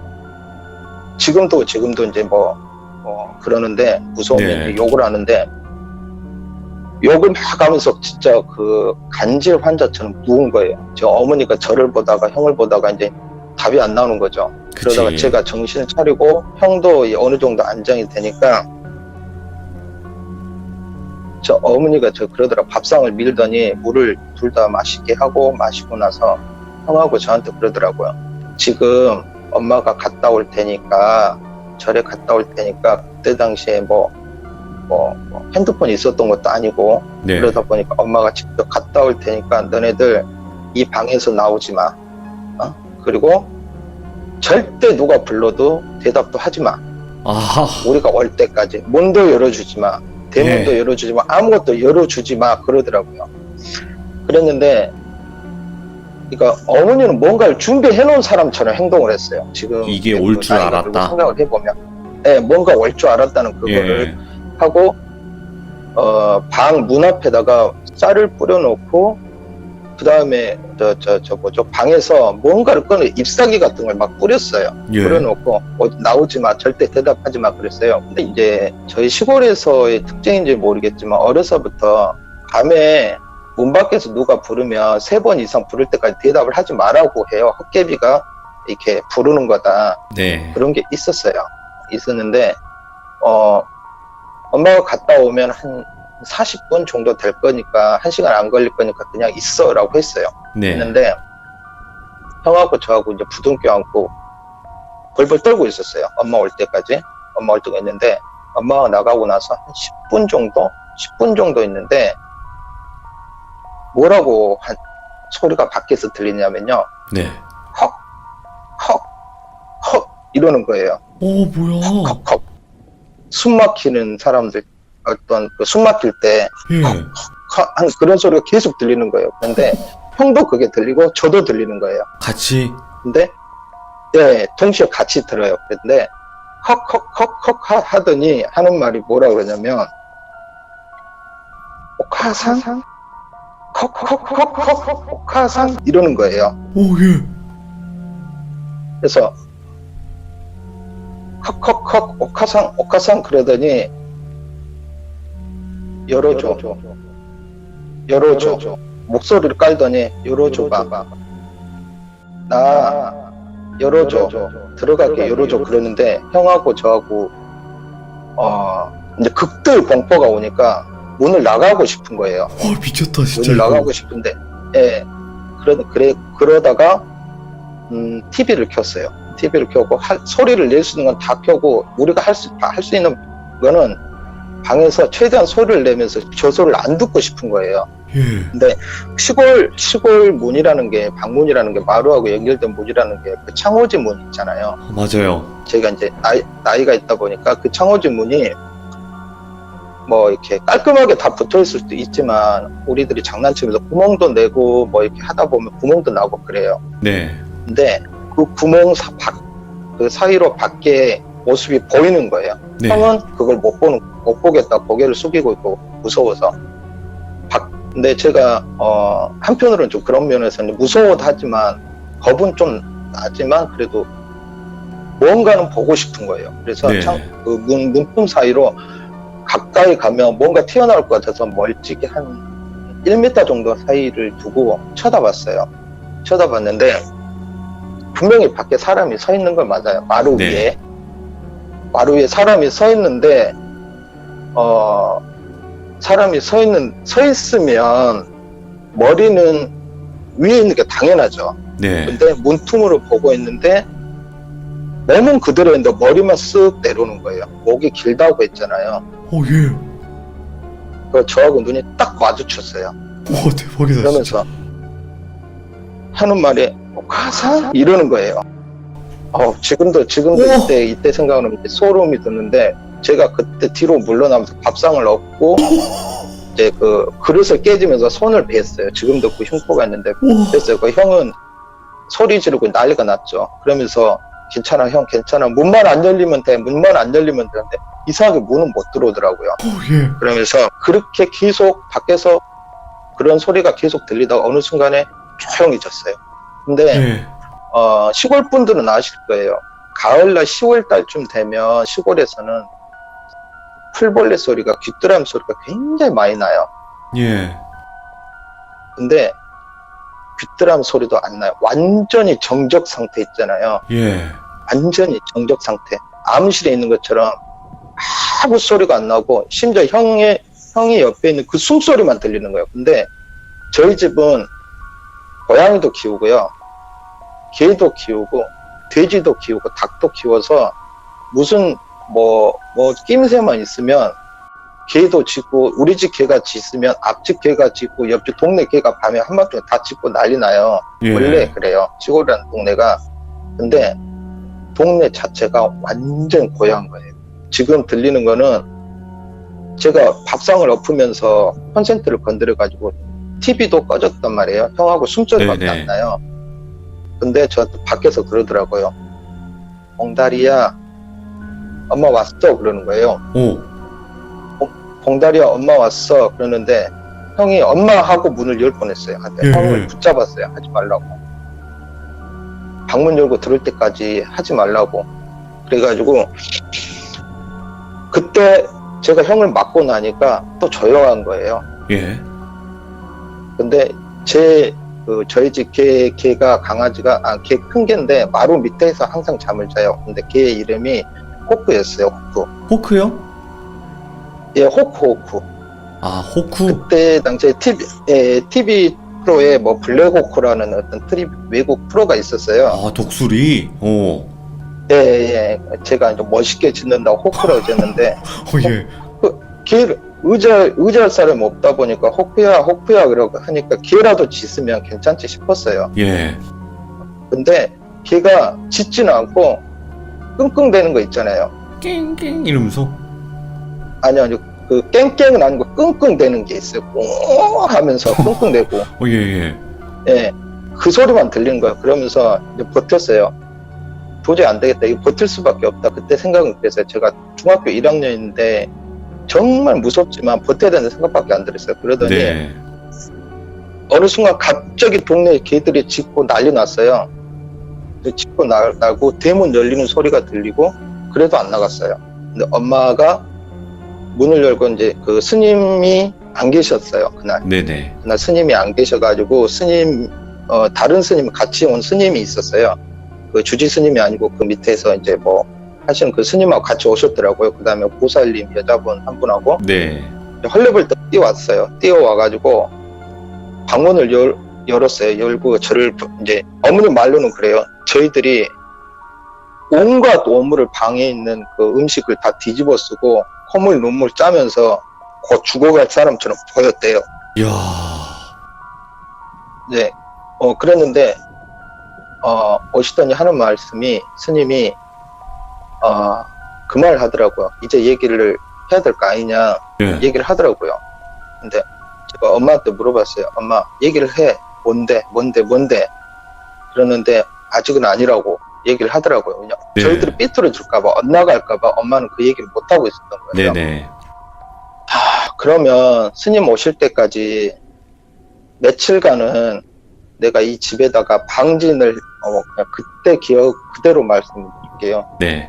조금의 왜곡이 됐는지 모르겠지만 거의 20년이 훨씬 넘은 이야기라서 네네. 방진을 해놓을 테니까 큰 스님 오실 때까지만 어떻게 버텨보시라고 저한테 우리 어머니한테 얘기를 하더라고요. 네. 그랬는데 스님이 뭐 연부를 외고 해가지고 우리 집 동서남북에다가 부족 같은 거를 땅에 묻으시고 소금 그다음에 뭐 이렇게 뭐 어떤 무슨 풀인지는 모르겠어요 지금은요. 그때 그거를 해서 며칠은 괜찮을 거다. 이 집은 못 들어올 거다. 그 말만 했어요. 네네. 그리고 어머니한테 그랬어요. 할아버지 사진 치우세요. 그리고 그 말을 하더라고요. 그게 네. 무슨 말이냐고 물어봤더니 예전에 시골 가면 시골 뭐 친척집이나 할머니 할아버지 때 보면은 쭉 벽에 걸려 있잖아요. 할아버지 할머니 사진 돌아가신 맞아요. 영정사진. 사진들. 예, 옛날 사진들 이게 막 흑백도 있고 막 그럴 거예요. 네. 근데 할아버지 사진만 치우라는 거예요. 오. 할아버지 사진만. 예. 할머니 사진은 괜찮지만 할아버지 사진만 치우는데 그걸 나중에 이제 알게 됐는데 네. 이 우리 집안의 비극의 시작이 할아버지와 아버지와 그 다음에 아버지의 내연녀의 시작이었어요. 이제 비밀의 그러다 시작이구나. 보니까 할아버지를 이제 치우시라고 그런 거죠. 그리고 나서 집 밖을 못 나가겠어요. 네. 그래서 학교도 못 가고 그다음에 어머니가 학교 가서 얘기를 하고 애들 아파서 못 간다 얘기를 했어요. 그리고 나서 큰 스님 올 때까지 이제 기다리는데 네. 3일째 되는 반에 화장실은 너무 급한 거예요. 근데 하필 그날 어머니가 요강이라고 그러죠. 요강을 안 가져오신 거예요. 너무나 화장실이 급한 거예요. 미치겠는 거예요. 근데 나가면 안 될 것 같은데 나가야겠다 생각을 했어요. 네. 그래서 형을 깨웠어요. 형, 나 화장실 빨리 같이 가. 그랬더니 형이 알겠어. 잠깐만 기다려 하면서 또 자는 거예요. 그래서 계속 깨웠어요. 예. 엄마한테 깨웠어요. 엄마 나 화장실. 그러니까 그래 그럼 마당에다 싸라 그러는 거예요. 마루에 서서 예. 안방에서 문을 열어놓을 테니까 보고 있을 테니까 싸라 그러는 거예요. 알겠어. 그랬어요. 그리고 나서 그래도 무서우니까 형 그래도 같이 가자. 마루까지만 같이 가죠. 그러니까 형이 눈을 비비면서 부시시하고 나왔어요. 네. 그래서 마루에서 싸려고 했는데 아무래도 그건 문도 열어놨고 그다음에 형도 따라오니까 그건 아닌 것 같아요. 그래서 마당을 지나서 지금 왼쪽에 보면 감나무라고 텃밭이라고 돼 있는 데 있죠. 예. 예, 거기까지 갔어요. 거기까지 가서 텃밭에 오줌을 싸고 형도 같이 싸겠다고 싸고 있었어요. 싸고 있었는데 A라는 부분이라는 부분, 저 담벼락이요. 저희 그 담이 굉장히 높아요. 예. 지금 한 2m 높. 사람이 다니면 안 보이거든요. 절대. 높네요. 예. 예, 높고 그런데 꼬맹이들 둘이 서서 앞에를 보면서 쉬를 하니까 그 담이 보일 거 아닙니까? 담이 예. 보이는데 담 위에 누가 앉아 있는 거예요. 담 위에. 예. 담 위에 뭐가 앉아 있는데 시골에서는 옆에 닭 축사도 있고 그러니까 이 살팽이라고 그러죠. 사팽이들이 사기라고 그러는데 걔네들이 닭을 물고 도망가다가 뭐 지붕 위에도 있고 그러면 그거 보면 굉장히 무서워요. 그럴 수 있죠. 흘리고 있고 닭피 흘리고. 예, 저는 당연히 살쾡이나 어떤 뭐 쪽제비 그런 건 줄 알았어요. 네. 형도 당연히 그랬겠죠. 근데 형이 먼저 시를 하고 돌아섰어요. 근데 제 눈하고 그 올라 앉아 있는 거다고 눈이 딱 마주쳤는데 그 마주치는 순간 제가 그대로 자크도 못 올리고 그대로 있었어요. 예. 왜 그랬냐면 며칠 전에 봤던 그 영가나 그 존재가 아니고 7살, 8살 정도 되는 기집애. 기집애라고 얘기하면 안 되는데 여자 자, 아이가 여자아이. 오케이. 우리를 보고 앉아있는 게 아니고 앞집을 보고 앉아있는 거예요. 예. 그리고 고개만 저를 보고 돌려서 이렇게 보고 있더라고요. 예. 근데 며칠 전에 봤던 그 귀신 영가는 얼굴이 이렇게 안 좋았잖아요. 근데 그치. 이 아이는 안 좋다기보다는 좀 어둡기는 했지만 네. 그런 쳐다보고 있는데 무서우면서도 쟤는 뭐지? 한편으로 좀 궁금하다. 그래서 제가 그랬어요. 너 뭐야? 야, 너 뭐야? 말 안 하면 돌 던진다? 제가 그랬어요. 그러니까 걔가 하는 말이 옥하산 그러는 거예요. 또 옥하산? 저한테. 형은 제가 소리를 지르니까 큰 방으로 뛰어가고 저도 고개를 돌리면서 안방으로 뛰어가는데 뒤에서 뭔가 나를 잡을 것 같은 거예요. 근데 한편으로 지금 우리 집에 동서남북으로 그 스님이 해놓고 갔잖아요. 방진이라는 것을 해놓고 갔기 때문에 집에는 못 들어올 것이라고 생각을 하고 그래도 너무 무서워 뛰어가다가 마루를 제가 밟는 순간 마루가 부서질 정도로 무섭게 뛰어 올라갔어요. 그리고 살이 다 까이고 엄마를 또 깨웠어요. 담 위에 뭐 있다고. 그랬더니 엄마가 하는 말이 엄마는 우리가 나가는 순간 졸아버린 거예요. 피곤해서. 그랬는데 엄마가 하는 말이 보지 말라고 문을 닫았어요. 그리고 나서 큰 스님이 4일째 되는 날 오셨어요. 오셔가지고 얘기를 했죠. 얘기를 해가지고 이 상태로는 안 된다. 이 상태로는 안 된다 해서 큰애는 괜찮다. 큰애는 괜찮은데 막내는 이거를 더 눌러야 되니까 우리가 올려 보냅시다 하는 게 뭐냐면 저를 데리고 가겠대요. 절로. 학교도 절에서 다니고 멀지 않으니까 학교하고도 제 집하고도 멀지도 않고 절하고도 멀지가 않으니까 그래야 된다. 그래야지 얘 살 수 있다. 그러는 거예요. 그래서 제가 영안이 있는 건 아니에요. 스님도 그래요. 저는 영안이 있는 게 아니고 제 사주 자체가 그런 걸 많이 보고 느끼는 사주라고 하더라고요. 탈 수밖에 없는 그런 사주. 예. 그 다음날 제가 짐을 싸서 절로 올라갑니다. 절로 올라가서 2년을 제가 거기서 살아요. 절에서요? 2년을. 예. 그리고 2년을 넘고 그 다음에 중학교 졸업할 때 절에서 나왔어요. 나와서 집에서 이사를 하자, 이 집을 이사하자 어쩌자 했는데 여자 혼자 자식들 키우는데 아버지는 그때도 안 계셨습니다. 집에. 저는 그때까지도 아버지 얼굴 한 번도 본 적이 없었어요. 형도 봤겠지만 어린 나이에 몇 살 때 봤어요. 2살 차이니까 애기 때 봤으면 기억을 못 하겠죠. 그랬는데 아버지는 오셨대요. 저희들이 클 때 밤에 왔다가 새벽에 가버리고 잘 때. 왜 그랬냐면 동네 사람들이 이제 시골이다 보니까 소문이 이미 나 있잖아요. 그치. 소문이 나 있다 보니까 그게 싫어서 이제 그랬다고 새벽에 왔다 새벽에 가버리고 하셨다 하더라고요. 그리고 나서 저희들이 이제 형은 고등학생이 되고 저는 중학생이 되고 그 다음에 형은 도시로 나가버렸어요. 고등학교 때 보냈어요. 그리고 저는 이제 시골에서 저도 이제 고등학교를 가야 되는 상황인데 스님이 저한테 하는 말이 그러더라고요. 이제 네가 여자로 돼 있는 호적을 바꿔야 되고 너도 이제 학교를 가야 되고 고등학교를 가야 되니까 바꾸자라고 하다 보니까 바꾸기가 싫더라고요. 지금 당장은.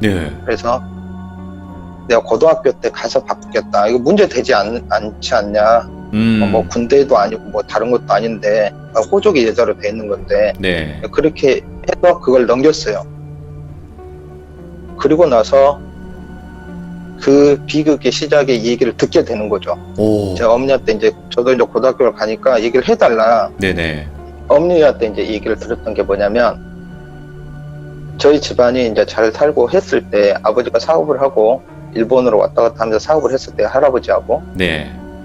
어머니가 시집을 와서 부잣집으로 시집 와서 이제 맏며느리로 종갓집 맏며느리로 고생하고 있었는데 아버지가 이제 어떤 일본을 다니면서 어떤 여자를 알게 된 거죠. 네. 여자를 알게 됐는데 그 여자분하고 일본 여자분하고 썸씽이 있다 보니까 그 여자를 데리고 한국으로 왔대요. 아, 한국으로 그 일본 와서 여자를? 네, 일본 예. 여자를요. 일본 여자도 따라오고요. 그랬는데 할아버지가 이제 그 꼬라지를 못 본 거죠. 이건 아니다 하면서 이제 난리를 쳤고 할아버지는 굉장히 강직한 성품을 가졌었대요. 네. 그랬는데 아들이 그래버리니까 너무 속상하셔가지고 잘못된 선택을 하신 거예요. 할아버지께서? 할아버지가. 예, 예. 제가 태어나기 전에 잘못된 선택을 해서 할아버지가 돌아가십니다. 예. 그러고 나서 아버지가 돌아가시니까 아들로서 어쩌겠어요. 제 아버지는 이제 혼란스러울 거 아니에요. 그래서 그쵸. 모든 걸 이제 다 접고 집으로 다시 돌아와야겠다 하면서 돌아오는 과정에 내연녀가 잡겠죠, 당연히. 그쵸. 가지 일본에서 말라고. 한국 꼭 안. 예, 너 일본 돌아가라 했다고 하더라고요. 그랬는데 네. 싫다 이러고 옥신각신하다가 그래도 나는 가겠다 해가지고 집에 들어오신 거죠. 네. 집에 가겠다 해가지고 헤어지고 오신 거예요. 근데 헤어지고 나서 며칠 있다 그 여자가 찾아왔대요, 집에를. 엄마 말은 그래요. 네. 찾아왔는데 뭐 한국 사람이면 어떻게 뭐 설득이라도 하고 뭐 가라 이렇게 뭐 싸우기라도 할 건데 네. 이 여자가 한국에 온 지 얼마 안 되다 보니까 몇 년 안 되다 보니까 언어 소통 문제도 안 되고 그러다 보니까 그냥 밥만 먹여서 보냈대요. 네. 밥만 그냥 가라고 하고 보냈대요. 그랬는데 근데 엄마도 밉죠. 아빠가 되게 밉지만 자식들 위해서 어쩔 수 없이 옛날 분들은 좀 그런 게 아이고, 있다 보니까 맞아. 받아들였나 봐요. 네, 받아들였는데 그 여자 내연녀가 가서 사라져요. 예. 행방불명 거죠. 행방불명이 됐는데 나중에 알고 보니까 그분이 저희 할아버지 돌아가신 할아버지 선산 예. 그 산 근처에서 또 잘못된 선택을 하신 거예요. 대박이다. 예. 그런 거예요. 그러다 보니까 그러니까 제가 태어나기 전에 일들이에요. 다들 다 제가 태어나기 전에 일들이다 보니까 이걸 내가 뭐 따질 수도 없고 어쩔 수도 없고 아버지를 얼굴을 봤어요. 미워를 하든 뭐 어쩌든 그럴 거 아닙니까. 근데 네. 미움도 없었고 그냥 나는 엄마밖에 없었죠. 형하고 엄마밖에 없었는데 그런 상태였는데 그러면 그 여자 귀신은 꼬맹이는 뭐냐 그랬더니 이 여자가 일본에서 넘어오기 전에 키우던 딸이래요. 근데 죽었대요. 예. 어떤 일 때문에 죽었는데 이 여자가 한국에 와버리니까 얘를 해년마다 제사를 어떤 뭐 이런 걸 못 해줬을 거 아닙니까? 한국에서 제사 일본도 그런 풍습이 있을 건데 어떤 그걸 못 챙기다 보니까 스님 말로는 그래요. 엄마 찾아서 그 상인들 사이를 묻어서 한국으로 온 거라고. 이곳까지 온 거야. 묻어서 왔대요. 미쳤다 진짜. 네, 엄마 찾아온 거래요. 예. 엄마 찾아. 그래서 나중에 생각을 해보니까 오카상이란 말이 엄마. 그때는 정확하게 몰랐어요. 엄마라는 말이잖아요. 그쵸. 제가 그 소리를 듣고 고등학교를 갔어요. 이제 그 얘기 모든 사실을 다 알고. 예. 근데 그러면 그 여자든 뭐든 아빠한테 가야지 왜 우리한테 오냐고. 그치. 근데 제가 엄마한테 따져서 스님한테도 그랬어요. 왜 우리 집에 오냐고. 원한이 있으면 아빠한테 하고 모든 거 있으면 아빠한테 가서 따지든지 죽이든지 살리든지 그러지 왜 우리한테 해코지를 하냐 그랬더니 아버지는 그 후로 두 사람이 죽고 난 다음에 절로 들어가 버리셨대요. 예. 그러니까 절로 들어가서 뭐 스님이 된 건 아니지만 그곳에 있다 보니까 이 귀신들이 찾지를 못한다는 거예요. 예. 그래서 그 냄새를 찾아서 온 게 우리래요, 아들들. 근데 그 여자분, 내연녀가 잘못된 선택을 하기 전에 그 삐뚤빼뚤한 그 글씨로, 한국 글씨로 뭐라고 유서를 남기고 나중에 발견됐는데, 예. 그 부분은 이모가 얘기를 해줬어요. 예. 이모가. 그러니까 이모 입장에서는 자기 언니 남편의 내연녀니까 욕을 할 거 아니에요. 안 좋게 그쵸. 얘기를 할 거 아니에요. 뭐 그 내연녀가 니들한테 뭐라고 유서를 써고 갔는 줄 아냐? 그러는 거예요. 그래서 뭔데요? 그랬더니 이 집안의 남자들한테 다 들러붙어서 씨를 말려버리겠다고 그 저주의 글을 쓰고 할아버지 산소에 가서 그렇게 가신 거예요. 잘못된 선택을 하신 거예요. 그러면서 돈도 못 모으게 할 것이고 씨도 아들도 못 낳게 할 것이다. 그러니까 니네 집안은 더 이상 아들은 없다. 이런 식으로 씨를 말려버리겠다. 예. 그래서 스님이 형하고 저하고 뒤를 항상 따라다닌대요. 이 여자가. 예. 제가 이제 그걸 무시하고 그냥 살았어요. 이제는. 예. 왜냐? 이제는 내 누나는 나타나면 따지고 싶었어요. 니도 잘못 아니냐. 유부남이가 알고 만났으니까 어쩌고저쩌고 했는데 나중에 알고 봤더니 그거는 속였더라고요. 제 네. 아버지께서. 네. 그러다 보니까 뭐 그 여자가 어떻게 보면 피해자죠. 그러니까 불쌍하기도 제가 하네요. 어렸을 때부터 제가 어렸을 때부터 어디를 가거나 동네에 놀러 가면 또 어디 동네마다 어떤 점집이 있잖아요. 네. 그런데 지나가다 보면 점집에 있는 그 점쟁이가 우리는 그냥 길을 가고 있었는데 점집에 있는 사람이 뛰쳐나와가지고 나를 불러요. 예. 야 봉다리야 이렇게 야 꼬마야 이러고 불러요. 그러면 왜요? 그러면 너 참 무겁게 산다 그러는 거예요. 왜 뭐가요? 너 크면 알겠지만 너 등에 두 사람이 들러붙어 있어. 너 진짜 무거워 지금. 그런 얘기를 많이 들었고 너 업이 참 많다. 너네 너네 집 식구들 남자들이 저 업보가 많아서 어떡하냐 근데 그랬어요. 근데 저희들 몰래 어머니는 항상 절에 가서 그 업보를 어떻게 씻어보려고 노력을 했지만 네. 진짜 원인은 아버지한테 있다 보니까 이게 해소가 안 되는 거예요. 그러다가 이제 스님한테도 얘기해보고 이랬는데 원래 절에서는 무속신앙 자체가 불교하고 원래 그 무당은 우리나라 고려 그 전부터 있었던 우리는 민간신앙이고 불교는 이제 고려 때 들어온 거잖아요. 네네. 그러다 보니까 뭐 살풀이 이런 거는 해줄 수 있지만 굿하고 불교 철학하고는 맞지가 않아요. 그래서 네. 절을 굿을 한번 해보면 안 되냐 주위에서 했는데도 스님이 굿은 하지 마라. 안 된다. 저거 못 막는다. 굿에서 못 막는다. 네. 그랬거든요. 그랬는데 너무너무 어머니가 힘드니까 뭐 자식들 위해서 그래도 한번 해보면 안 되냐 하니까 스님이 그래 해보세요. 대신에 문제가 생기면 저를 꼭 부르세요. 이렇게 네네. 얘기를 했었어요.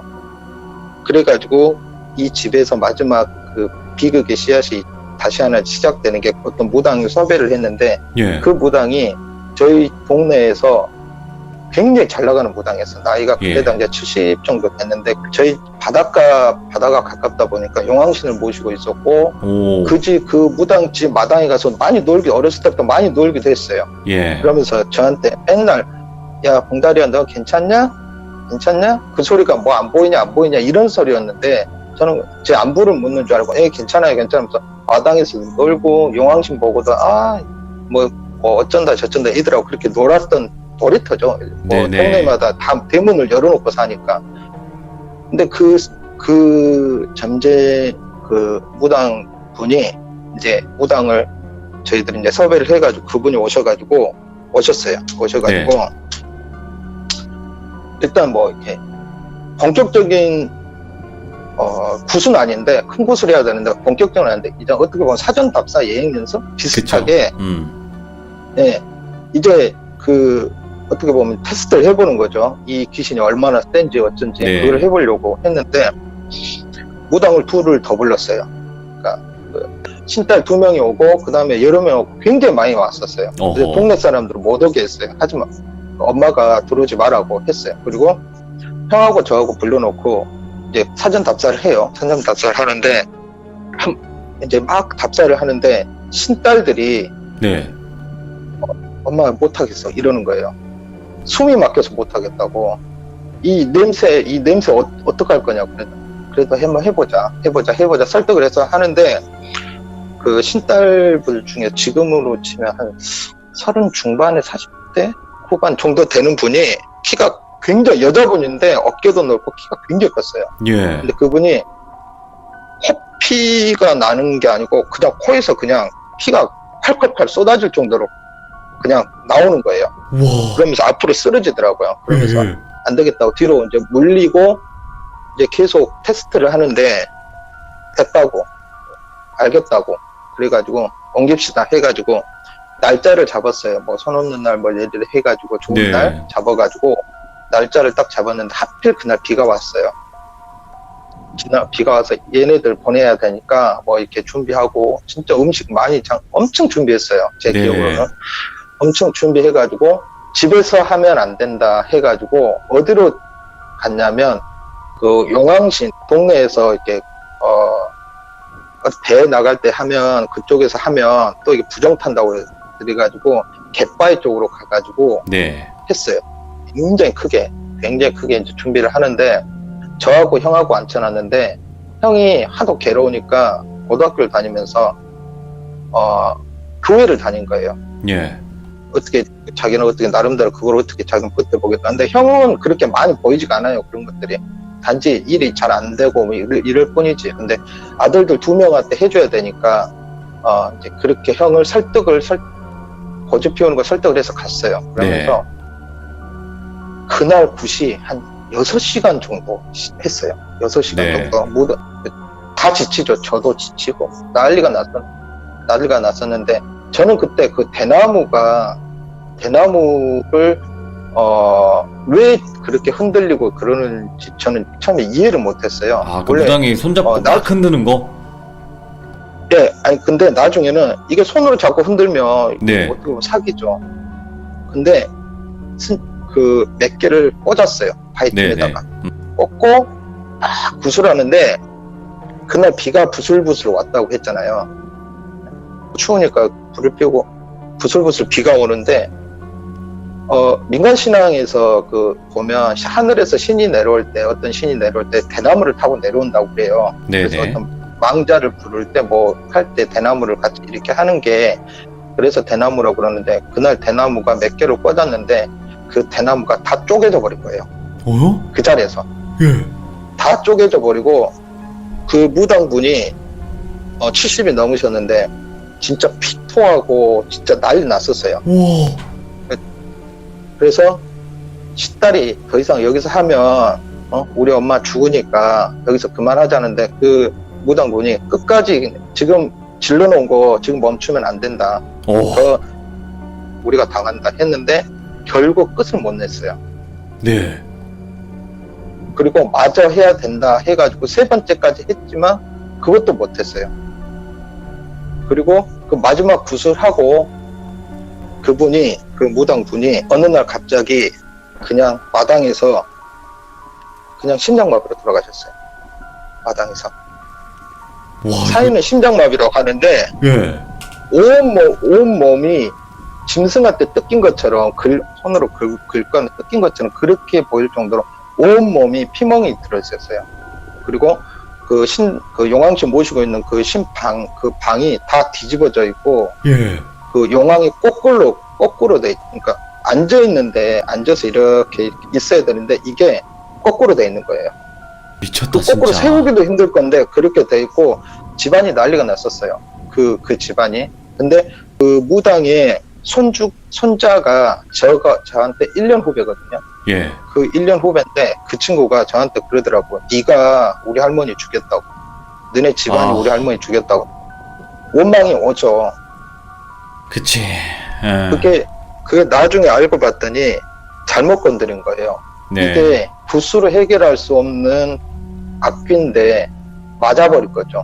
살을 맞아버렸구나. 외려 되려. 이 사람을 달래거나 아니면 협박을 하거나 어떻게 여기서 떼내버려 했는데 당한 거예요. 네. 당했다고 하더라고요. 주변 사람들이. 네네. 뭐 저는 그걸 어떻게 검증할 수 있는 방법은 없지만 주변 사람들이 그렇게 얘기를 했어요. 그래서 스님이 그렇게 하면 안 된다고 하지 않았냐고. 그치. 이러면 지금 달래야 될 사람한테 칼을 들고 설치고 칼을 집어던지고 폭력을 쓰면 누가 그거를 반항 안 하냐고 그러더라고요. 네. 그러면서 그렇게 그 무당분이 떠나시고 저는 고향에서 그 길로 떠났어요. 고향에서 대박이다. 떠나고 예, 서울로 올라와서 마저 학교를 다니고 이제 대학을 들어갔죠. 네. 대학을 들어가고 제가 94년도에 대학을 합격을 해놓고 대학 등록금을 벌기 위해서 경기도 근방에서 아르바이트를 하고 있었어요. 친구들하고. 네네. 제 고향 친구들 몇 명하고 아르바이트를 하고 있었어요. 그때는 이제 삐삐 세대죠. 그날 이제 토요일이었어요. 그날이 토요일이었는데 그날 친구들은 놀러 나간다고 그랬어요. 네. 놀러 나가야 되는데 나는 그냥 공장에서 아르바이트를 해야 되니까 나는 더 야근해서 난 야근 수당을 받고 싶으니까 너네들 놀러 가 했는데 네가 안 가면 어떡하냐고 해가지고 그냥 늦게까지 일을 했어요. 그러고 네. 나서 10시쯤에 이 기숙사라는 이곳이 좀 외져요. 큰 도로가에서 여기까지 걸어오려면 진짜 가로등 딱 하나밖에 없는 10분 동안 걸어와야 돼요. 네. 걸어와야 되는데 이 집에서 이제 씻고 저희들이 이제 뭐 맥주 한잔 할까 그러면 슈퍼까지 나가려면 한참 걸리는데 그러고 있는데 삐삐가 울리는 거예요.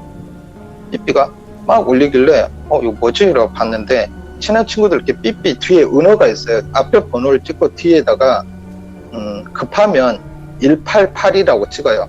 예. 화났다 빨리 연락해라. 나 188이 화났다. 친구들 뭐 그때 당시 뭐 하네 진짜 빨리 가자. 그러면 연락을 해야 되는데 여기는 공중전화까지 가려면 그때는 이제 삐삐 아신 분들은 알겠지만 공중전화 가서 음성을 확인하려면 가야 되니까 그치. 사장님 집에 전화를 쓸 수가 없으니까 너무 밤이라 그래서 야 얘들 샤워하고 있었어요. 샤워하고 있고 그 중간중간에 여러 가지 이제 일들이 있었지만 일단 건너뛰고 이게 제일 좀 그때 당시에 센 거라서요. 네.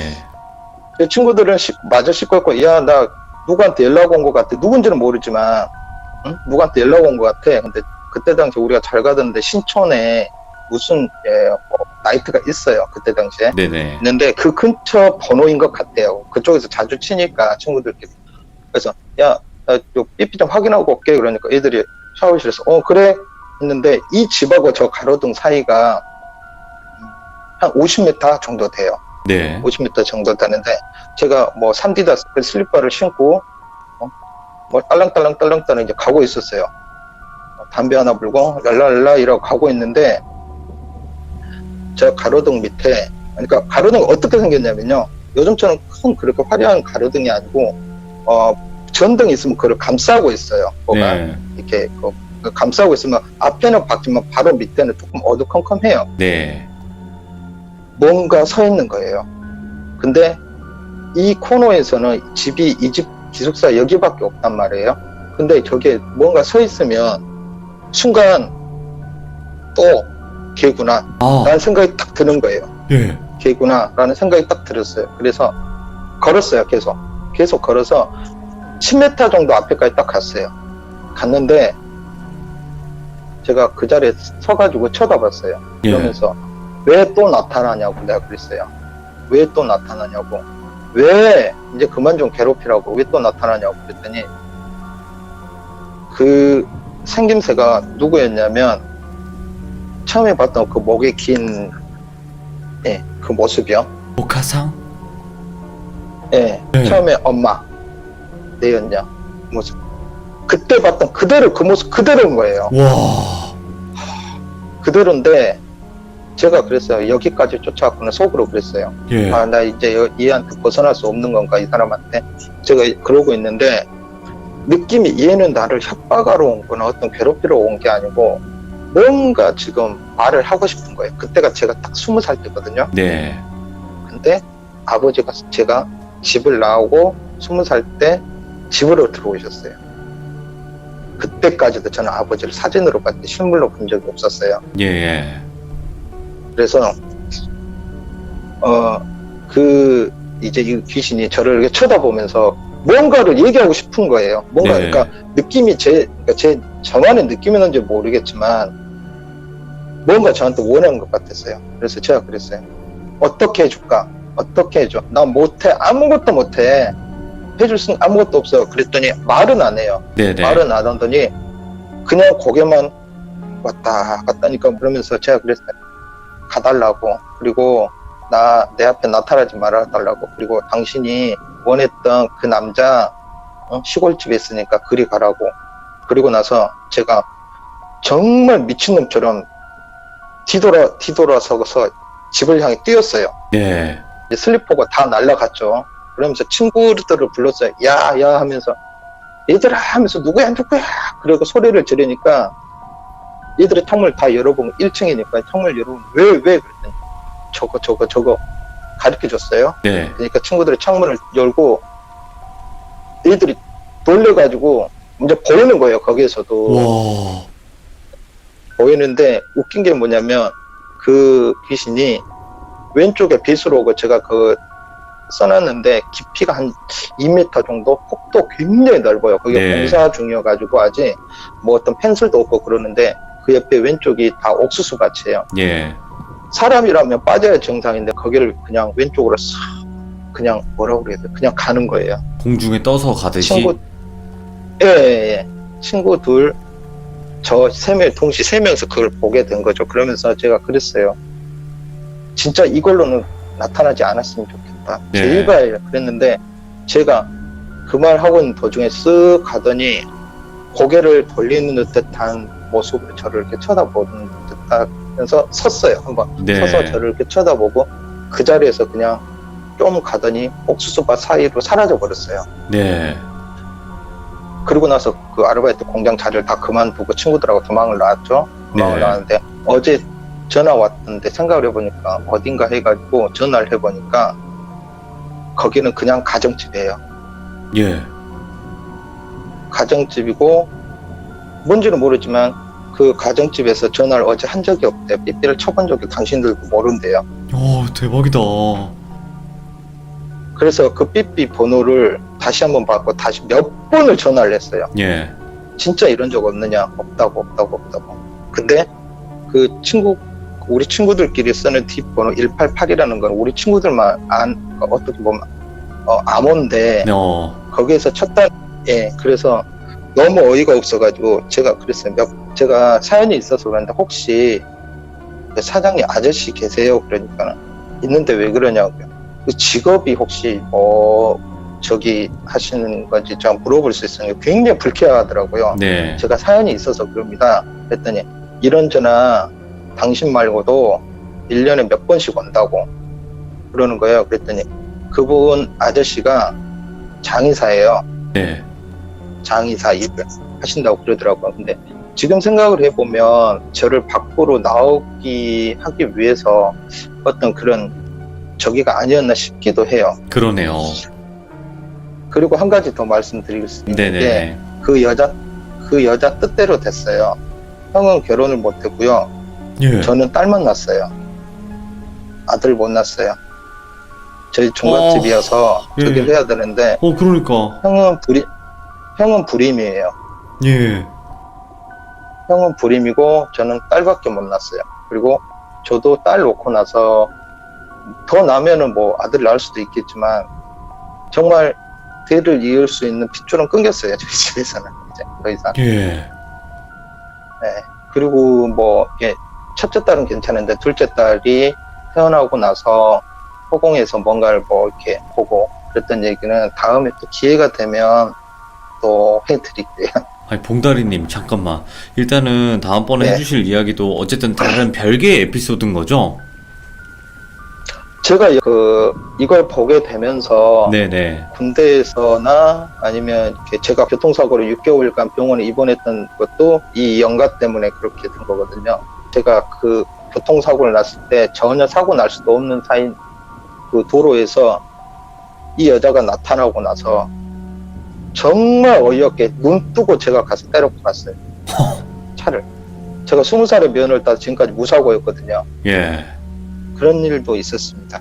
댓글은 뭐 이렇게 그때 스님이 돌아가셨는데 그때 스님이 돌아가시면서 그래도 조금씩 너한테 멀어질 거다. 네 아버지가 짊어져야 될 업보다 보니까 조금씩 멀어질 거다. 그러더라고요. 그렇게 된 겁니다. 이게 원한이 시작으로 그게 업보가 되는 거겠죠? 예, 제가 그렇게 생각을 해요. 그래서 뭐 마지막으로 제가 하고 싶은 말은 너무 네네. 길어졌는데, 사람이란 게 어차피 어차피 신이 아니기 때문에 죽게 되면 우리도 귀신이 될 수가 있잖아요. 그럼요. 그러다 보니까, 우리가 뭐 부처처럼 예수처럼 살 수는 없지만 누군가의 상처를 주고 그러면서 기뻐할 필요는 없다고 저는 생각을 해요. 본의 아니게 상처를 주거나 받고 살 수밖에 없는 세상이지만 네. 그래도 우리가 나중에 죽어서 돌비님이 아니면 제가 악기가 되지 말라는 법은 없거든요. 그쵸.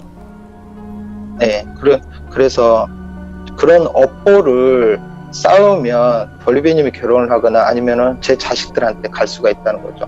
제가 그거를 겪었던 것처럼 거기서 끊었어야 되는데 끊지 못하면 또 저희들이 업보를 쌓으면 그 죄값이 또 자식들한테 가고 그럴 것 같아요. 그래서 뭐 돌비님하고 얘기하시다가 댓글 얘기도 하시고 하셨는데 네. 그 쉽게 하는 댓글이나 그런 말들이 남들에게는 죽음의 씨앗이 될 수 있거든요. 악플. 댓글 하나가. 그쵸.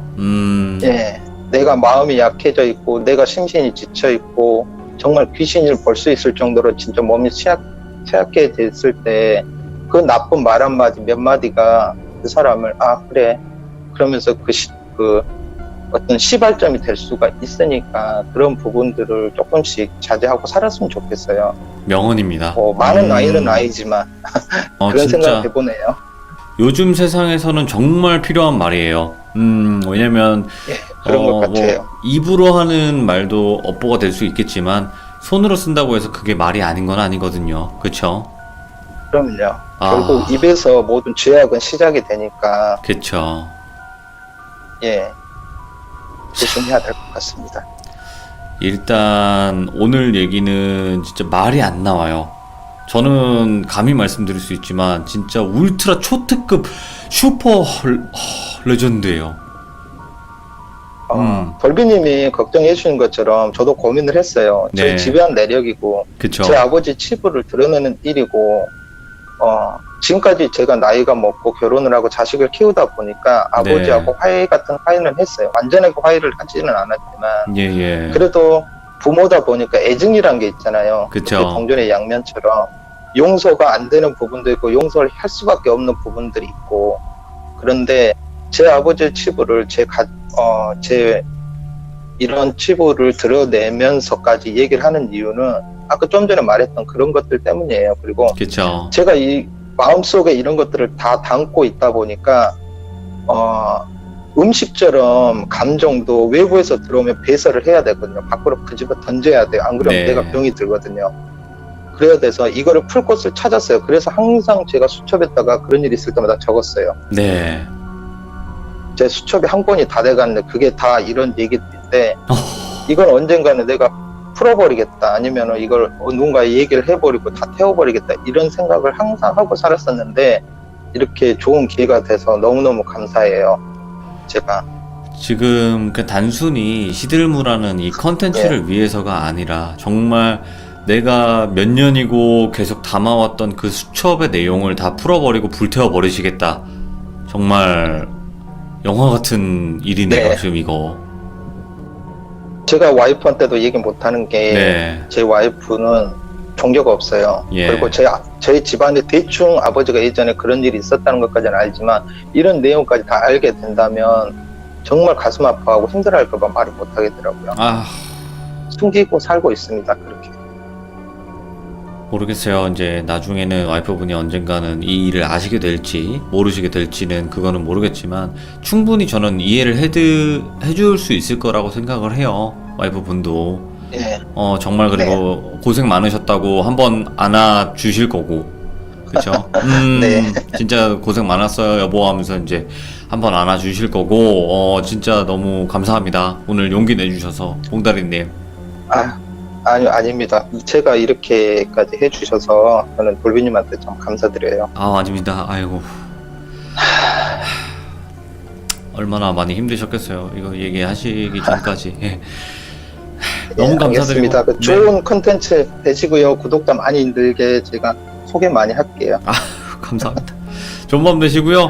예. 앞으로는 진짜로 예. 꼭 행복하시고 이제 뭐 대를 잇건 말건 지금 있는 가족분들이랑 행복하게 사시면 돼요. 그죠? 예, 알겠습니다. 네, 너무 감사합니다. 감사합니다. 예, 좋은 밤 되세요. 감사합니다. 예. 제가 처음에 이제 여러분들에게 말씀드릴 때 정말 충격적일 거고 이야기가 무거울 거다라고 말씀을 드렸는데 기대 이상의 이야기였고 사실은 믿기 힘든 이야기죠. 이 이야기. 하지만 들으신 분들이라면 이 모든 진심이 전달이 되었을 거라 생각을 합니다. 그리고 아까 말씀하셨던 것처럼 입으로 함부로 내뱉는 그 말이 누군가에게는 정말 괴롭고 죽음으로까지 몰아넣을 수 있는 그 업이 없으시기를 여러분들 꼭 바라면서 이 이야기를 마치겠습니다. 들어주신 모든 분들 감사드리고요. 고맙습니다.